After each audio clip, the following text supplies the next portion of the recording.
Kejari Lubuk Linggau menetapkan 5 tersangka dugaan korupsi dana hibah Bawaslu senilai 9,2 miliar rupiah dari APBD Muratara 2019-2020. Tiga tersangka merupakan komisioner Bawaslu berinisial MW, ketua, MA dan PL, anggota, sedangkan dua lainnya yaitu SZ dan KR sebagai bendahara dan staf bendahara Bawaslu. Penetapan tersangka dilakukan setelah kelimanya menjalani pemeriksaan lanjutan sebagai saksi pada Kamis 7 April 2022. Kajari Lubuk Linggau Willy Ade Khaidir melalui Kasipitsus Yuriza Antoni mengatakan pemeriksaan saksi dilakukan sekitar pukul 10 hingga pukul 13:30 menit. Kemudian dilakukan ekspos dan ditingkatkan status saksi menjadi tersangka.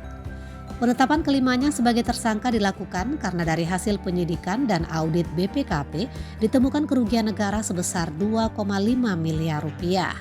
Selanjutnya, kelima tersangka langsung dititipkan ke Lapas Kelas 1A Lubuk Linggau untuk dilakukan penahanan sampai 20 hari ke depan. Terkait tiga saksi lain yang tidak datang memenuhi panggilan yang sama, Yuriza menyatakan akan melakukan upaya jemput paksa.